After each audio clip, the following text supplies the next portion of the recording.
This. Live from the Ken and Valerie Baker studio at WHYY, this is Studio 2. And I'm Avi Wolfman-Arent on this Wednesday, August 6th. And I'm Kevin McCory in for Cherry Greg.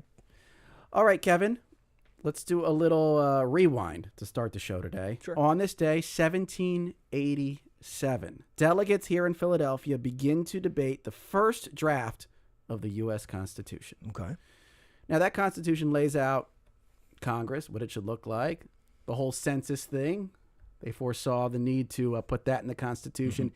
Did not foresee the need to tell states exactly how to draw congressional district lines. That brings us up to the present. States have a lot of power over how to do that. And in Texas, Republicans are trying to redraw maps well after the census. Right. To get 5 more seats potentially for the Republicans in the midterm elections in 2026 and potentially hold on to power in Congress because of that. That has set off a whole wave of threats from Democratic governors. They say they'll do the same in their states. It's a mess. It's an arms race. We're going to talk about it today on the show. Redistricting arms race and this interesting thing that's happening in Texas where maybe for a decade plus we've heard all these kind of good government ideas of reform, what the redistricting process should be. Let's move away from gerrymandering. And this is a bald, hey, no, let's gerrymander. Let's do it. Let's do it for political reasons. Throw all of that out the window and just win, baby, to quote Al Davis. So our question for you today, before we get to that conversation, and would love for you to hop on the phone now, should political leaders abandon good government reforms and go all in on gerrymandering? Give us a call, 888-477-9499. You can email studio2@whyy.org with your thoughts. If you're on YouTube, hello. Drop a comment in the chat. Again, should political leaders abandon good government reforms and go all in on gerrymandering? All right, before we get to all that, Kevin, trio of local news stories. Start us off. Story number 1, SEPTA. The clock is ticking on major cuts to service and fare hikes. The agency said today if it doesn't get a boost in state funding by next Thursday, August 14th, service cuts will go into effect on the 24th, and fares would increase by about 20% on September 1st.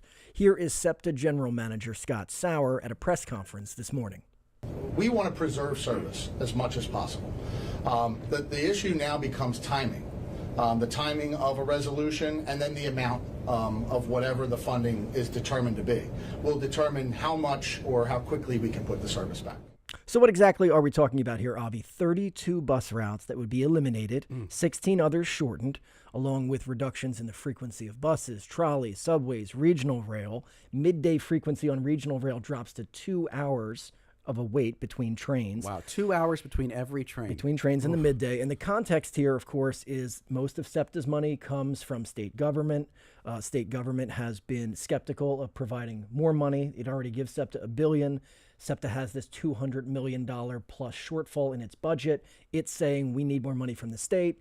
Governor Josh Shapiro and the Democrats in the State House are saying we have a plan to do that. Republicans in the state Senate are saying we're skeptical, and they cite things including fare evasion in recent years as a marker that SEPTA has been mismanaged and shouldn't get more state funding. Yeah, and the state budget is more than a month overdue at this point. So SEPTA's been waiting and waiting and waiting, and now they're saying, look, the cuts won't start until late August, but if we don't get the money by next week, we have got to move forward with the logistics for the cuts. SEPTA is not a speedboat. You can't just turn it around in one day. You've got to do all sorts of planning with labor, with infrastructure. You've got to tell, like Google Maps, for instance, what the schedules are. So when people punch that into Google Maps, they get accurate information. There's a lot to do. And so understandably, they're saying, look, yes, that's when the cuts will start, but we've got to implement them starting next week if we don't get more money. Story number 2, Kevin. The GOP has not won any big elections in New Jersey recently, but Republicans there are feeling a sense of momentum after keeping the last governor's race pretty darn close and losing by only 5 points in the latest presidential contest. And there's some new voter registration data out of the Garden State that puts some numbers behind that optimism. So this story today is from the New Jersey Monitor. It found the Democrats hold a roughly 865,000 voter edge in the state. That's down from 1.1 million in 2021. So 4 years, big drop in that Democratic edge and some big GOP gains. And all of this comes with a big gubernatorial election ahead in November. And that's when that Republicans feel like they've really got a shot in, with Jack Ciattarelli running for the third time with quite a bit of name recognition. So interesting hook there in New Jersey, and we've seen the same kind of slippage for the Democrats in Pennsylvania. Really, actually astounding numbers if you look back a decade. Pennsylvania is even more astounding. Democrats in voter registration, right, which doesn't always equal how people vote, but at least in voter registration had about a million vote advantage, million registrants advantage about a decade ago, and now it's down to 60,000. Incredible. So it's basically you've seen 50-50. such a change in a decade. Yeah, and so I was reading an analysis, and I'll shout out Nick Field, who does some good numbers crunching. He's a political observer. And one thing he noticed when you look at that last 10 years in Pennsylvania is that the number of registered Democrats has fallen, but not by that much. It went from like 3.9 million in PA to 3.8 million. What's really changed is that a lot of people who were not registered, were on the sidelines, have come into the game as Republicans in Pennsylvania. And you have to say that's the Trump effect. People who were disengaged from the process, registering as Republicans in Pennsylvania. Of course, it's confusing, right? Because over those 10 years, Democrats have had some huge wins in Pennsylvania. Right. They won the 2020 presidential. They've held the governor's mansion for 3 straight elections now. They've taken control of the state house. So like you said, registration is not destiny in terms of who wins. But of course, it's still incredibly notable. But to your point, the Trump effect is huge there, right? Huge. Because if those people who were on the sidelines before are registering as Republicans, it seems to really come out for Trump when he's at the top of the ballot, but they don't seem to be coming out in the same way for Doug Mastriano, for instance. Right, off year for elections. Yeah, or even just down the ballot elections. And that's something that the GOP has to contend with moving forward in Pennsylvania potentially. All right.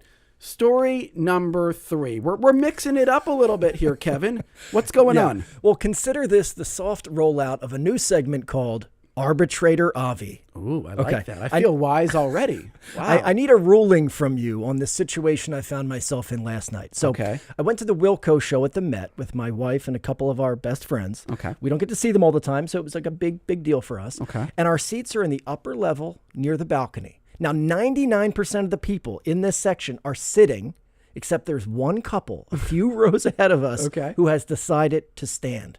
And this starts causing all sorts of consternation for the people behind them. Of course. People are starting to yell at them. They can't see Jeff Tweedy. They can't see Tweedy. If you were there to see the Wilco bassist, you could see the Wilco bassist pretty well, but you couldn't see Tweedy. And you got to see Tweedy. You're there for Tweedy. The vibe, More Tweedy, the better. is starting to get off, right? People are angry. Now they're not focusing on the music. They're thinking about this couple, right? Now, to the couple's defense, it looked like the entire bottom floor of the venue was standing. Okay. The people in the lower bowl were standing. And maybe these people just love Wilco so much that they can't stand it to sit still while the dad rock vibes are flowing. Hard to relate to, but possible, yes. So the Arbitrator Avi, who's in the wrong here? The people who wouldn't sit down or the people who were mad who could have stood up? Well, first I'd like to say a couple white guys discussing a Wilco concert. This is groundbreaking stuff. So thank you for bringing up this really important topic.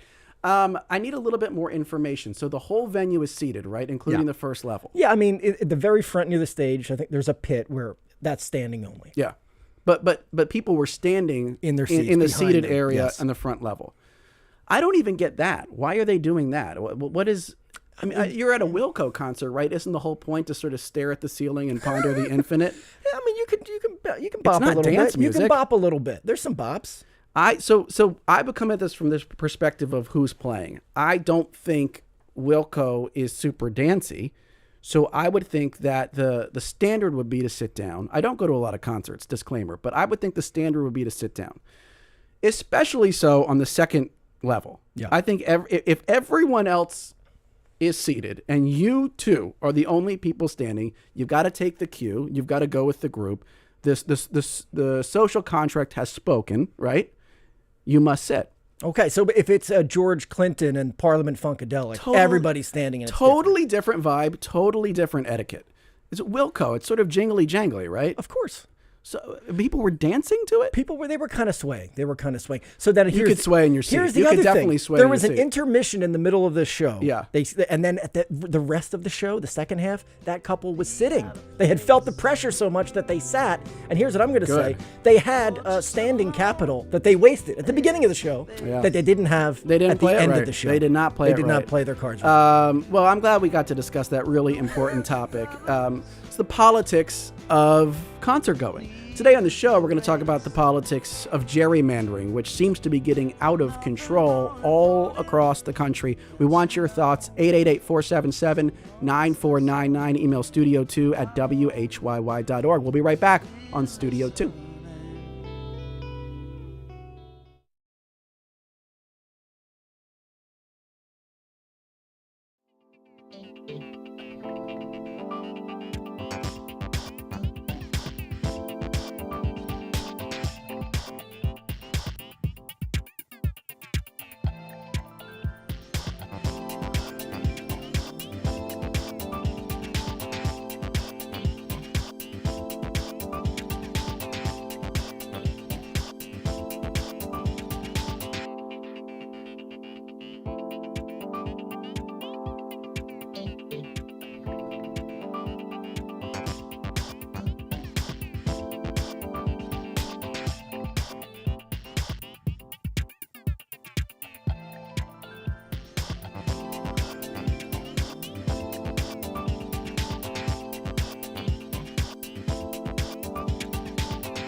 And welcome back to Studio 2 on WHYY. I'm Avi Wolfman-Arendt.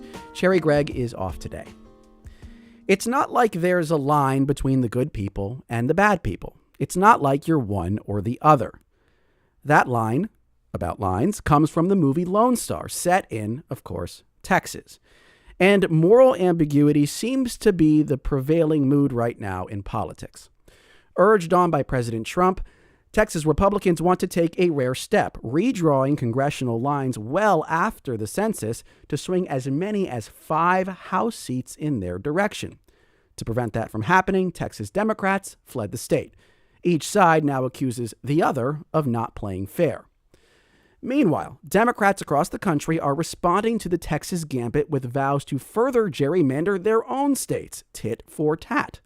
Today, we're going to discuss why this is happening, what political leaders should do in this fraught moment, and the implications for our country.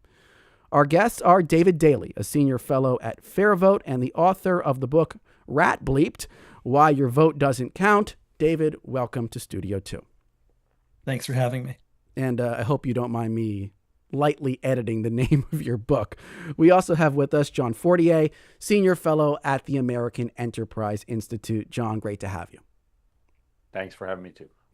And our question for you, the listener, should political leaders abandon good government reforms and go all in on gerrymandering? Give us a call, 888-477-9499. You can email studio2@whyy.org. If you're on YouTube, great to see you. Drop your comments in the chat.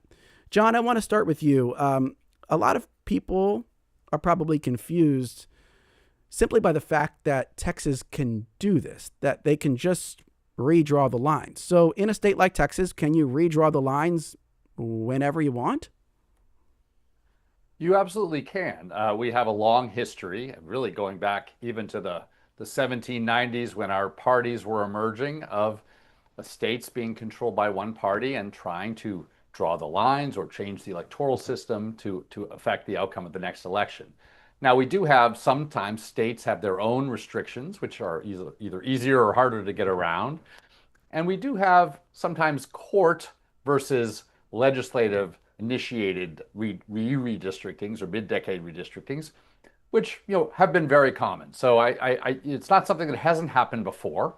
We're used to the regular decade redistricting, but we've had many, many redistrictings in various states across, especially in the last 20, 30 years. It's become more common again. So, David, the fact that Texas doesn't do this every year or every month is simply Texas's discretion. So they could have been doing this all along regularly, but it's just there's some sort of, I guess, etiquette or courtesy that has prevented it from happening before. Explain that to me, David Daly. Yeah, it's a good point. The trouble with gerrymandering, right, is politicians ordinarily believe that they can only get away with it once a decade instead of every 2 or 4 years, and so the custom has been to draw these lines every 10 years. A mid-decade redraws for specific partisan purposes, I think, are a little bit rarer, especially recently. Texas certainly gave it a go back in 2003. Georgia made an attempt a few years back, and they abandoned that. Certainly, sometimes states have been forced to do a redraw if a court has stepped in and said your previous map was unfair under certain a state constitutional or Voting Rights Act prescriptions. I think those circumstances are a little bit different because you're heading Sure. usually in the direction of fairness at those points in time. And now what we are seeing in blue states and red states is a drive towards maximizing every possible seat you can. It's an all-out power grab. Yeah. So And maybe I can note, go ahead, John. there's one reason that I think it doesn't happen quite as often as it might is that often the same party is in control at the beginning of the decade and continues to be in control. When we saw in the early 2000s, when Texas and Georgia to some extent changed, that was because there had been a long time shift away from Democrats being in power to Republicans now having their first majority.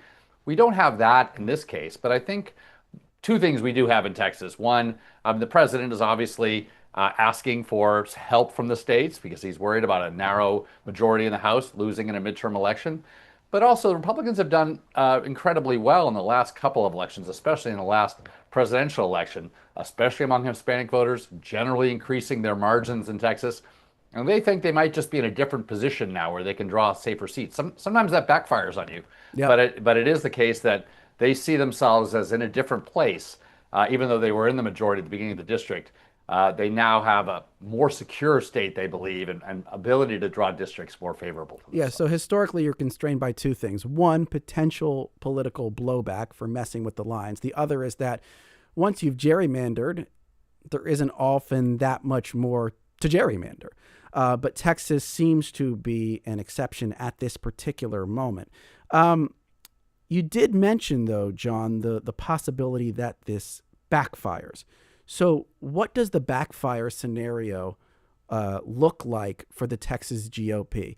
Basically, they draw a map that dilutes the vote a little bit too much, and then they lose a seat that they thought was safe. Is that how it works, John?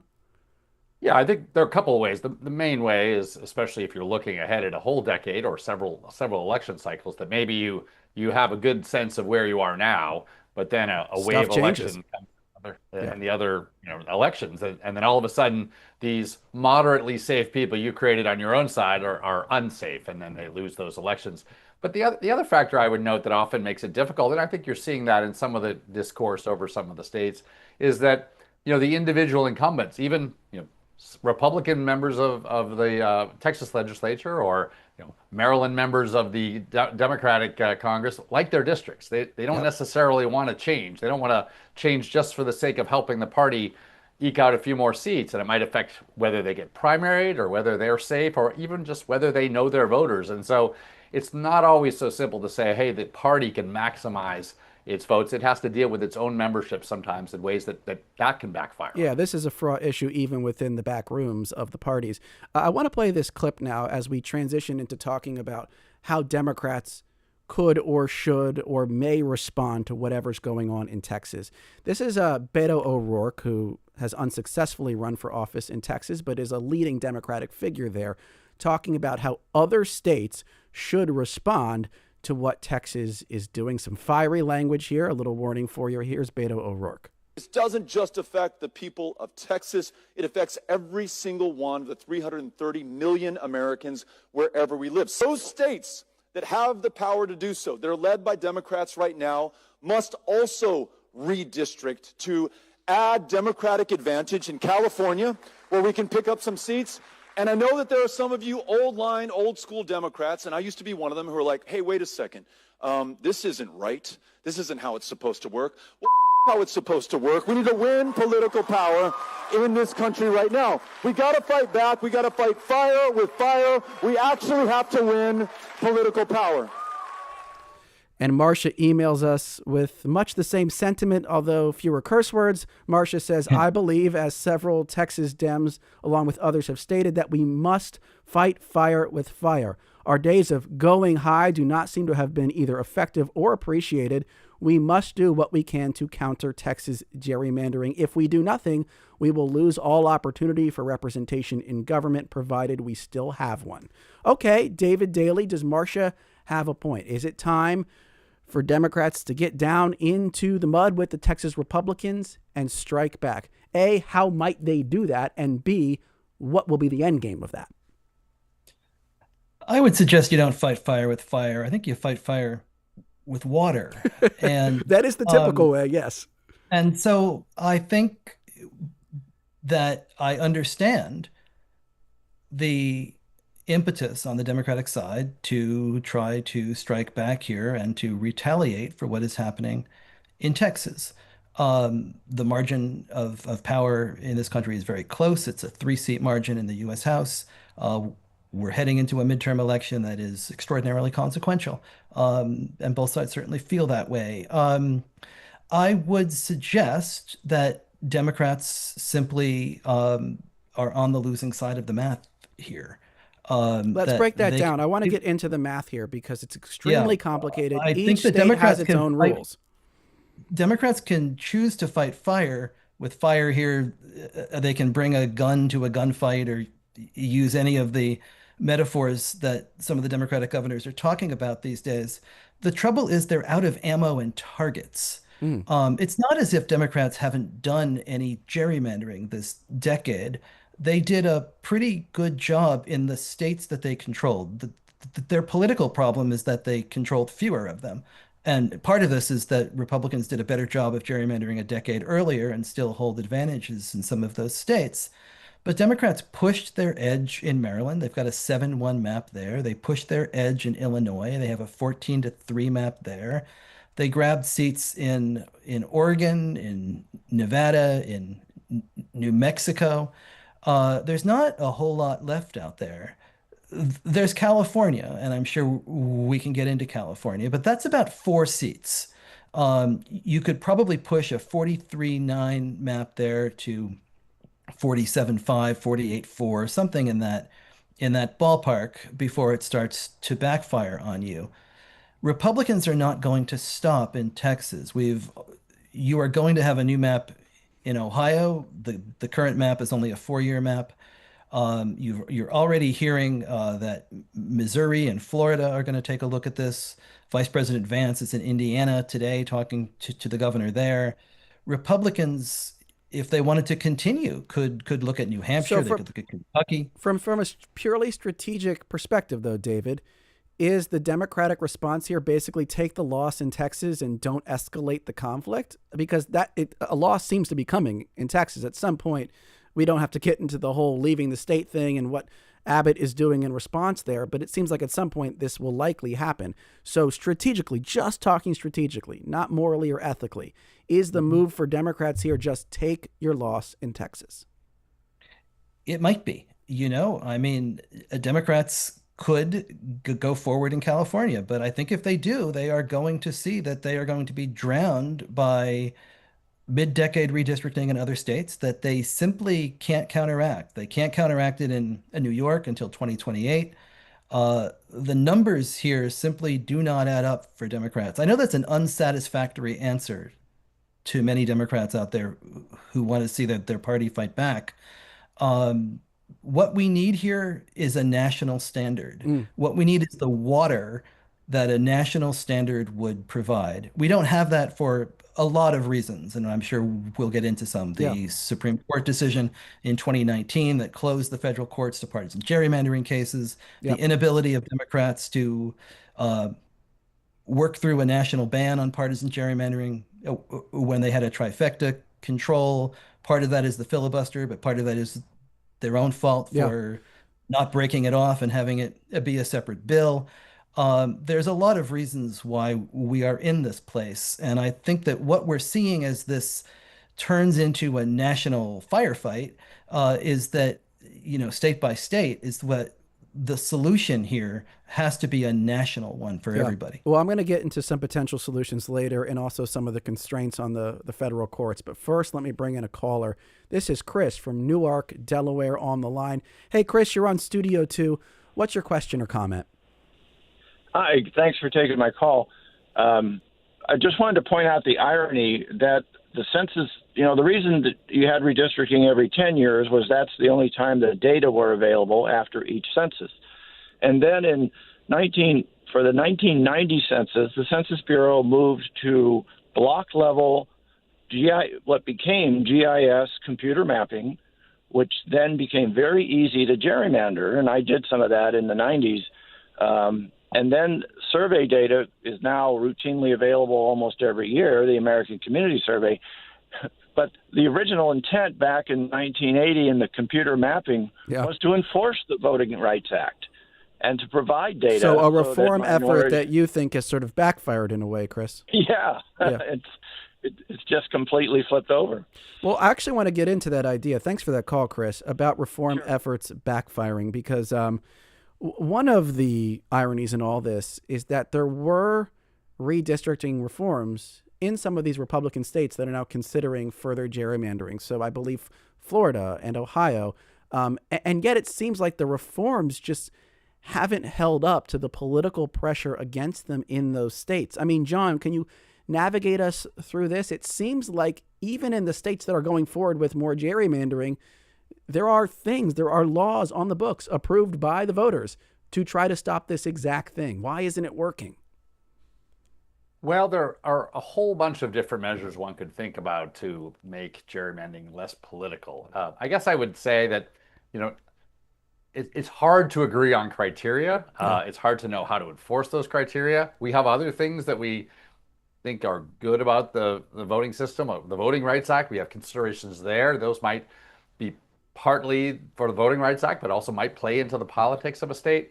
So I do think it's not so easy. It's not so easy to imagine a national conversation where we come to some agreement. There are a number of states with commissions, but you see even in California, we didn't really mention this as much, but California has drawn a map, which maybe not intentionally, but is definitely proportionally much more favorable to Democrats than the statewide proportion that Republicans won in the state. And so Republicans, I think, are a little skeptical of some of these criteria. So I think getting agreement is very difficult. It's difficult enough in a state, and it may be more difficult, I think, for Californian Democrats to override their commission. That might not work, but it is still there, and they too are thinking about sort of finding ways around it. So I just think this is a worthwhile conversation to have.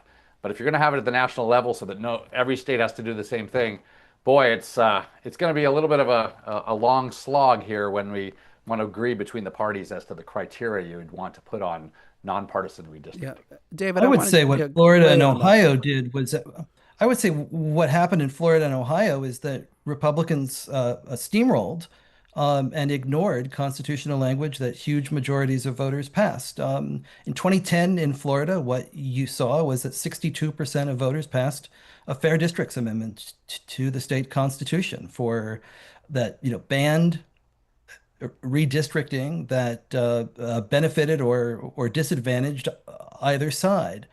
And almost immediately after that, what you saw in Florida was that Republicans devised a sneaky scam way around it.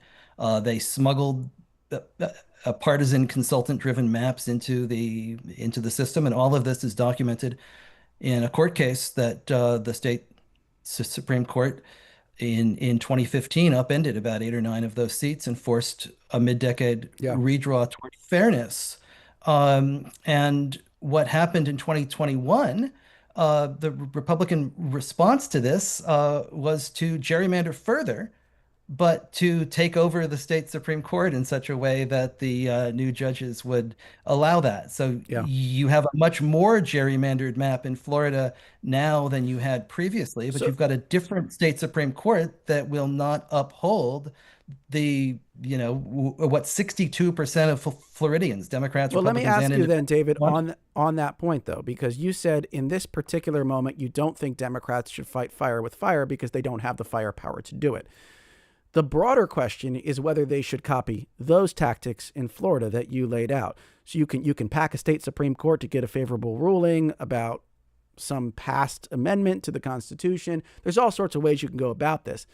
I think that's maybe the bigger question for Democrats here is, do you go a little deeper into the system to create the groundwork so that you can essentially gerrymander everywhere? How do you contend with that, David Daley? I think what Republicans understood is that there's multiple layers and levers of power in this country, and that much of it starts with state legislatures, and that the other key piece are state Supreme Courts. And Republicans were faster and smarter and savvier to understand this, and they've got a huge head start, not only in red states, but in a lot of the purple states. I mean, their answer to the Obama election in 2008, at which point in time, many Democratic and Republican analysts looked at this and said, well, the demographics, the generational change happening here, Republicans could be a minority party for some time to come. And what Republicans recognized was that 2010 was a census year, and we redistrict after the census, and that if they were able to have a strategy, and this one was called Red Map, the redistricting majority project, that focused on taking over swing state legislatures and solidifying control of state legislatures, that they would be able to draw the lines in 2011 in Pennsylvania, where you lived through this, Wisconsin, Ohio, Michigan, North Carolina, Florida, Indiana, Alabama. This was an effort to take all of these legislatures in 2010, and it worked. Republicans laid this out. I mean, Yeah. Karl Rove has an op-ed, in the Wall Street Journal, March of 2010, that says exactly what they're going to do and where they're going to do it and what the consequences are. And Democrats completely fell asleep So on should it. Democrats do that, though, is Democrats the need to question. rebuild that infrastructure. Democrats have to understand how power is built. It's not built at the White House every 4 years. It's built from the ground up in communities around the country and on courts. Let me bring in a caller before we get to break. This is Ed from South Jersey. By the way, our question today, should political leaders abandon good government reforms and go all in on gerrymandering? Ed from South Jersey, you're on Studio 2. What's your question or comment? My comment is based on the fact that I teach a course on the Constitution. My view is that gerrymandering is way down on the list of the reforms needed. We ought to start with getting rid of the Electoral College and then build up from there. Okay, interesting. And some people are also bringing up that similar thoughts. Mike from Newark, Delaware, wants to talk about how we apportion districts and how today, for instance, all of Delaware is represented by one person, right? You could go into the direction of multi-representational districts. I don't know how far we want to go down that path this hour, but I guess I'll put that to you, John Fortier, before we get to break here in a couple minutes. A lot of focus today on how we draw the lines. There are other ways to potentially make things more fair. Do you think there should be focus on those over the question of how lines are drawn? Well, I guess I think the question of how lines are drawn is going to be an issue, and whatever we do on that doesn't necessarily preclude us from looking at other areas. So Sure. I do think that there are other areas to look at, but one thing that this discussion has illuminated is that we still are a very state-based system, just like the way we run elections in very different ways in 50 states. We have different rules about, even sometimes about the way the electors, the Electoral College are apportioned. So I think that one has to recognize that we are a state system, and that there's kind of a competitive red and blue state arms race, and sometimes in these wars. And maybe in some cases you can find a national consensus, but it's very hard. So I do think other areas make sense to look at, but I think that the state level is the primary place where we're going to be looking at these reforms. Kelly writes us, I can't be the only one who is sick and tired of politicians being so self-serving and power hungry that they completely disregard the fact that what they're actually screwing with is their constituents' representation. It's a shameful state of affairs right now. Repeating our question this hour, should political leaders abandon good government reforms and go all in on gerrymandering? Give us a call, 888-477-9499. You can email studio2@whyy.org. If you're on YouTube, drop a comment in the chat. We're talking with David Daley, senior fellow at Fairvote, author of the national bestseller Rat Bleeped, Why Your Vote Doesn't Count. We're also talking with John Fortier, senior fellow at the American Enterprise Institute. Keep those calls and questions coming. You're listening to Studio 2 on WHYY.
And welcome back to Studio 2 on WHYY. I'm Avi Wolfman-Arendt. Cherry Gregg is off today.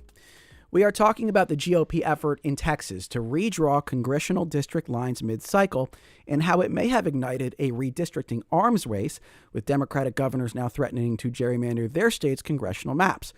Walking us through what this fight will mean for the midterms and our democracy are David Daley, a senior fellow at Fairvote and the author of the book Rat Bleeped, Why Your Vote Doesn't Count, and John Fortier, senior fellow at the American Enterprise Institute. If you're listening at home, join the conversation. Should political leaders abandon good government reforms and go all in on gerrymandering? Call 888-477-9499. You can also email studio2@whyy.org. If you're on YouTube, drop a comment in the chat. Fiona emails us and says, in Australia, voting is mandatory. Every person has to vote, no exceptions. This decreases the influence of gerrymandering, and you cannot change districts without state approval. So telling us to look to Australia. I also want to bring in a caller now. This is Ruth from Warminster on the line, who I think has an idea for a reform here. Ruth, you're on Studio 2. What's your question or comment? My comment is we have to register as Republican, Democrat, or Independent. Why not eliminate party affiliation and draw districts according to the number of people needed in each district? Thank you for that call, Ruth. So on the prospect of reform, John Fortier, what incentive structure would create the pathway for reform, whether you're talking about different types of primaries, whether you're talking about ranked choice voting, whether you're talking about redistricting? It's hard to imagine a world where politicians are incentivized to embrace or at least open themselves up to that reform. So what's the roadmap for reform that allows self-serving politicians to get on board? Well, I think the roadmap can vary. In a number of states, you've often had through the ballot question, putting the question to the people, do you want a redistricting commission, for example? And some of these commissions have been passed that way. Maybe that doesn't always work for all time. Maybe, as we see in California, maybe there'll be some reconsideration of whether that's a good idea for the long time. The other thing to think about is occasionally there is both parties coming together for some sort of reform. Now, people don't always love that. Often they accuse both parties of doing a kind of incumbent protection plan. They have a bipartisan commission where the best thing is to really just make sure that both parties are taken care of. But that's a kind of reform as well. So, look, I think it is mostly through the states. Technically, in terms of House redistricting, we could pass a federal law and supersede state law. But that's very difficult to imagine what the deal would look like. So I think in states, you really have some combination of trying to get the parties to agree on something, or perhaps going around the legislature and going to the people at the ballot. And that has worked, at least to some degree, for some of these reforms. David Daly, you've brought up this idea of a federal law or a federal standard. A, what should it look like? And B, we actually haven't gotten to this yet. We should. And maybe answer this part first. What power do the courts have at this moment in time? Seems like they gave away some power in 2019 with a big decision. What can the federal courts do to strike down a map? And then what type of federal law would be needed to give the courts the power that they need in the future to even this playing field? I think that's a really big piece of the problem is, I think as John identified, right? And you've alluded to as well that, politicians don't always have the self-interest to solve this themselves. It is really difficult to imagine Congress deciding that it is going to change the way that these members themselves were elected and hold power. It's why the ballot initiative has been so successful in the states that allow that.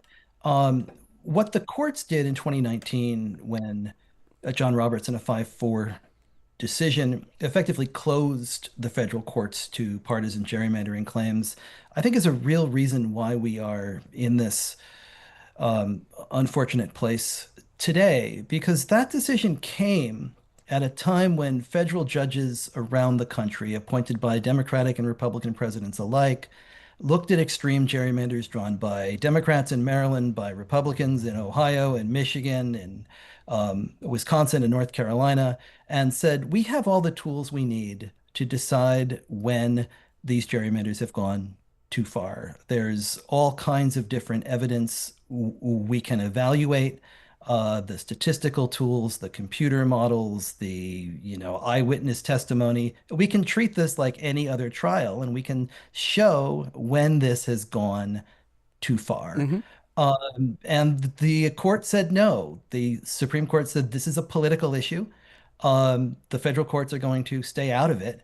And what I fear happened there is that it incentivized and enabled the kind of far-reaching gerrymanders we saw both parties enact in 2021, knowing that nobody would stop them in the more neutral federal courts, and that the only place that these things could be stopped would be in state courts, which increasingly in blue states and in red states are themselves partisan bodies. So what type of law theoretically could give the federal courts the power to step in? It's obviously the courts don't think the Constitution has the meat to do that. So there has to be some sort of new federal law, right? I think what we ought to look towards is a more proportional House. I think the answer really lies in multi-member districts and ranked choice voting in every state. And if you could do this, I'm calling from Massachusetts, where we have a 9-0 Democratic delegation. President Trump mentioned this very angrily yesterday, and he's right. There's plenty of Republicans here in Massachusetts. They haven't had any representation here since 1994. That's a long time. There's just as many Democrats in Tennessee and Missouri that lack real representation. And if you were to be able to draw larger multi-member districts, elect proportionately from there, you would, I think, take away the importance of these lines. You could drain the power out of those lines. You would elect more representative delegations from every state. You might see New England Republicans again. You might see Southern Democrats. You might see various independents. And those are the kind of people that, when Congress worked and functioned better, were able to talk to one another and get things done. So I think that's really... On that point, I just want to first read in an email, but then ask a question to John off of what you just said, David. This is an email from Bernice who says, many years ago, late 80s perhaps, I was living in Abington Township, went to the polls all set to vote for a specific candidate. Surprise, he wasn't on the ballot. Unbeknownst to me, somebody had drawn a thin, squiggly finger joining our house to Bucks County. Abington Township's in a different county. It's in Montgomery County. And so obviously people feel alienated by this. And I think the question is how this is impacting our democracy and how our chambers of Congress function. Do you think there's been a big impact, John? Because David talked about this idea. There used to be these moderate Republicans and there were these Southern Democrats. It was sort of a complicated spectrum. Do you think gerrymandering specifically is the reason we are not in that place today, or is it lower down the list, John? Yeah, I think you're right about the way in which our major parties have changed. Although I think redistricting and gerrymandering was not the major factor. I think it's a small factor in what people call polarization, but I think it's not the major factor. I also note, and I don't necessarily think people think this is the greatest thing, but while many states are out of whack proportionally to their statewide vote or presidential vote in terms of their House membership, the House as a whole is roughly what we would expect it to be. Actually, I'd say Republicans are probably slightly underrepresented in this last Congress because of the war of the states and some Republican states overrepresenting Republicans and some Democratic states overrepresenting Democrats. So I don't think, we face some structural mismatch between, the national vote and what the national legislature looks like. And then I guess I just come back to the last point is I do think, it's an interesting concept to think of that we would come to some agreement about what are unfair districts or what are gerrymandered districts. And there are all sorts of standards. But I think coming to agreement on that or coming to agreement on which body should decide that, that's something I think if you could get a bunch of Republicans and Democrats in a room and agree to that, that would be great. Yeah. But I think that's something that we're not really close to. And that's really the heart of this issue. If you can't get that, then it's hard to set up a system where somebody says, okay, well, these are fair districts and these are not. Yeah, we've described this as an arms race, and sometimes arms races stall out. There are sort of détentes, there are agreements, and people reset. I don't know if that's coming with this particular arms race, but it is always possible. John brings up an important point, though, David. Here's some stats. The GOP won 51.3% of the two-party vote in 2024 and 50.5% of U.S. House seats. That sounds about right. And I think the point that John was making is that basically everyone is gerrymandered so much that it's all a wash at this point. There really isn't that big of an impact. David, how would you respond? I'd suggest that's not quite it. Most of the actual political science studies suggest that Republicans gained about a 16-seat advantage in this last cycle due to redistricting. Democrats are certainly overextended on this map, I think because they won a higher percentage of the handful of seats that are still close in the country. There's 37 districts out of 435, not a very good number, that remain within 5%. And Democrats managed to win 22 of those in the last election. So I'd say that Democrats are a little overextended on this map, but the national balance comes from this massive gerrymandering every place, right? If Democrats put the national map back into a little bit of a closer focus in this last round than it was the decade before, it was by gerrymandering themselves in all these other states. And Illinois Republicans shouldn't have to pay for what Democrats in Maryland do, and the other way around. And this is bad for representation. It's bad to set up 398 of 435 districts that are so uncompetitive that the only race that matters is a low turnout party primary that can, very few people participate in. This is a dangerous situation, and any balance that did exist in the map heading into 2024, I would suggest is about to be blown apart. John, let me bounce that back to you now, because it's one thing to say that there's roughly as many GOP representatives as there were people that voted for the GOP proportionally in the Congress. It's another thing to look at who those GOP members are, and on the other side, who those Democratic members are, and what races matter most to them, and what they are motivated by. And I do think there's a sense that they're motivated mostly by fear of being primary. They're really looking at their primary election and not as much in their general, in part because of the way district lines are drawn. Do you think this impacts the types of candidates or the positions that candidates take, John? I guess I'm of the view that it might have a small effect, but there are larger issues at play here. And I think the parties, you're right, you mentioned earlier, have realigned. We had a system for many years where the Democratic Party had a very strong conservative wing and then a progressive wing, and Republicans had a little bit of the reverse, which meant there are more people in the middle.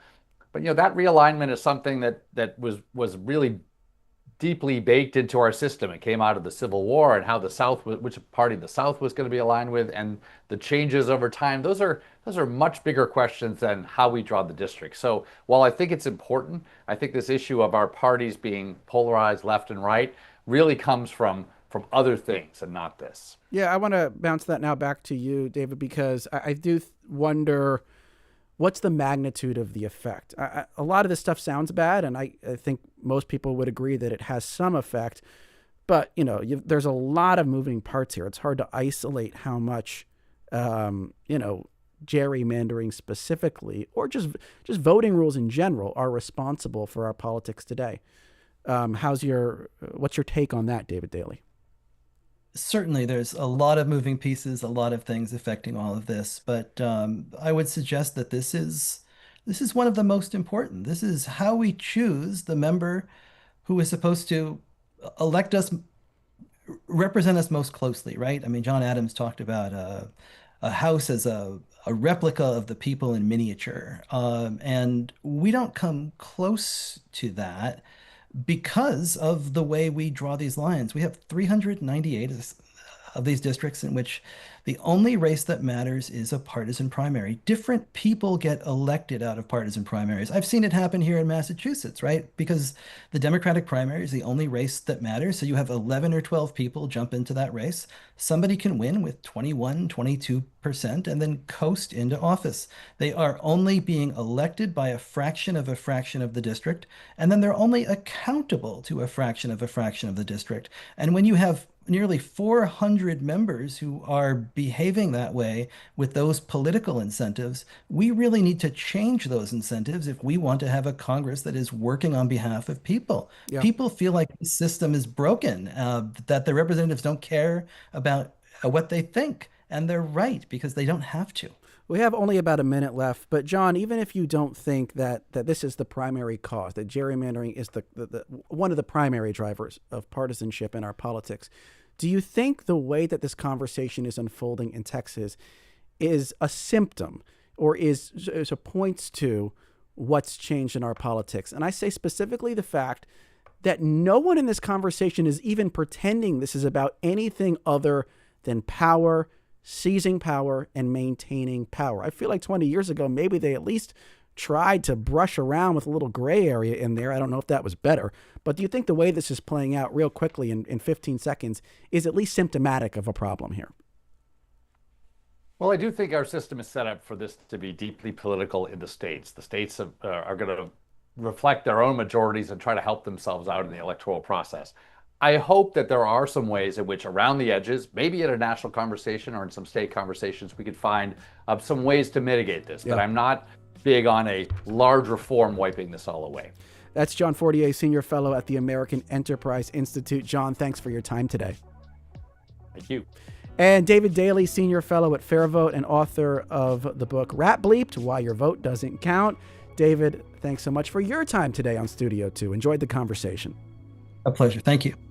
Studio 2 is produced by Debbie Builder, Paige Marie Bessler, and Andreas Copes. Mike Schiffler is our visual producer.